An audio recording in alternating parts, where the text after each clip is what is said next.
Hello.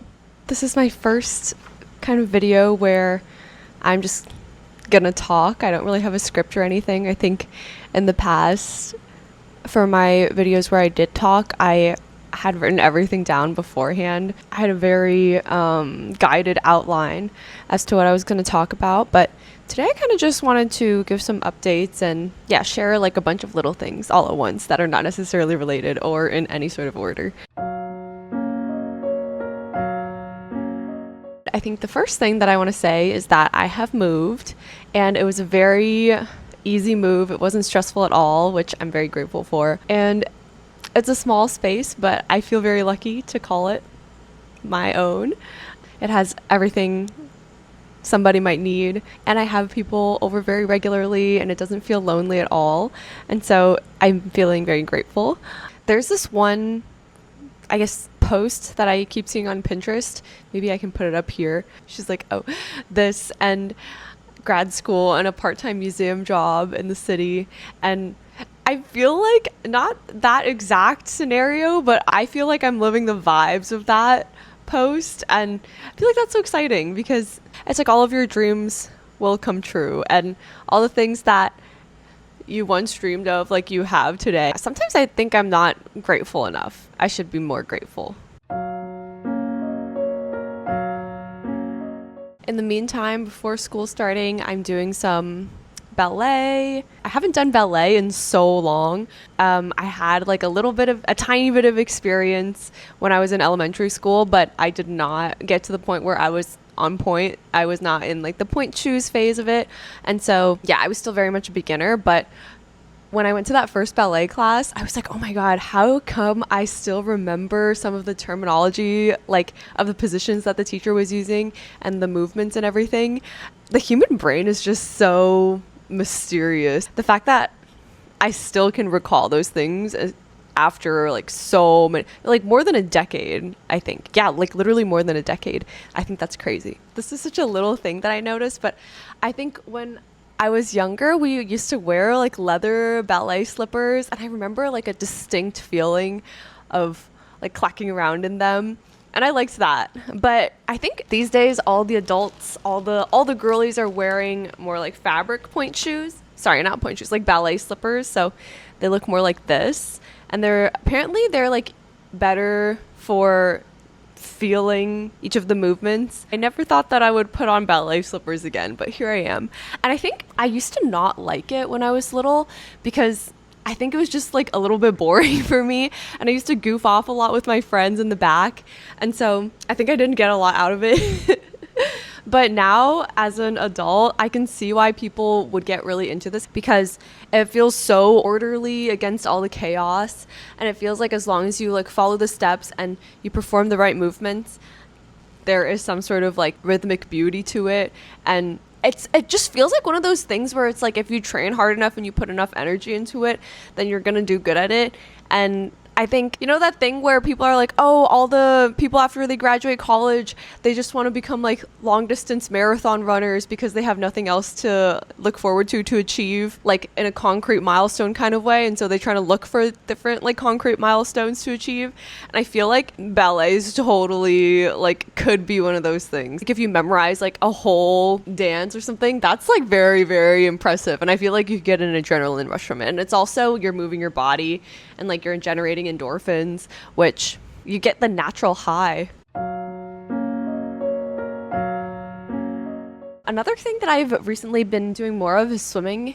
And I used to do swimming like basically my entire childhood. And I think it dropped off kind of during college just because I wasn't like being disciplined about it. And also I think I didn't find the right group to do it with perfectly, because I think some groups the group that I tried to participate in, I think they were just like a little too fast for me, which that's so valid.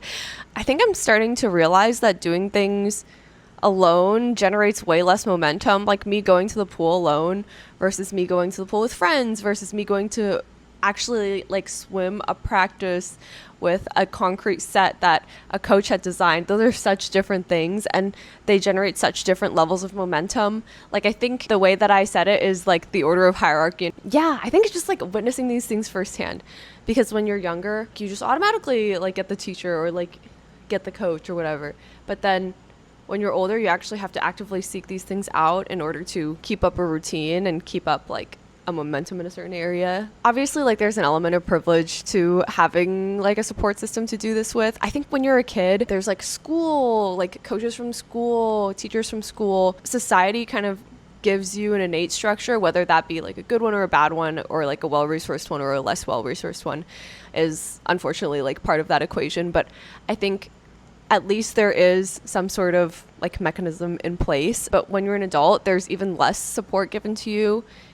And I feel like we don't ever actually stop like needing guardrails that helped us in childhood, I guess. It's just like you have to implement them yourself now. And that's like another thing that I should be more grateful for, because I think starting a new school, and I'm doing like the swimming and the ballet through school. And so it's just built in, right? Like it's a part of like the school has this as a resource to offer you. Yeah, I'm just rambling now, but I also have been like reading a lot lately. Yeah, I wanted to talk about like one book in particular that I found sitting in a bookshelf in San Francisco, but then I didn't buy because I was like, oh, I've like read enough of these books. Or I guess it's like a sad girl book or like a crazy girl book or something. It's called Hexes of the Deadwood Forest. And I feel like you can, like, there's a genre where they have this, like, hot pink cover. And, for example, I think the first book that, like, really solidified this genre was Otessa Moshfegh's My Year of Rest and Relaxation. And I love that book. That was such a good book. And, like, another book I can think of in this genre is, like, Bunny by Mona Awad. And I think, like, this book, I also loved Bunny. And so I was expecting like that level of love for the Hexes of the Deadwood Forest. I just didn't like it as much for some reason. I think it was like it promised something, but it didn't really deliver on that promise. And it was simultaneously like too much and too little. Because I think that Bunny, like, it promises something, and in the synopsis, it's the misfit in her MFA program, and yet there's just, like, this magical surrealism element that's, like, hinted at the very end of the summary, or the synopsis, just enough for you to understand, like, the premise, and it's not giving anything away. And then same with like My Year of Rest and Relaxation, there's like a deeper level to it, and it was just like, I don't know, it's such like a psychological exploration of like both the main character girls in those books. And I just didn't see that for Hexes of the Deadwood Forest. Like I thought it would be in this genre, and maybe it's like not supposed to be in this genre at all, but then I feel like it is marketed as that to the audience. And so I think my qualm with it is that synopsis is a little bit misleading, because we are not following the main character, who in this book, she is like a female CEO of an oil company who is just like violently like a bad person. But then she's caught, she's filmed by one of the colleagues on her street during one of her sleepwalking episodes, and she's like deposed from her CEO throne, put in a psychiatric ward. And I think the book has like such strong themes of like feminism and women's empowerment, and then also like the girl bossification of like feminism. Like they just started to explore that, and then they didn't.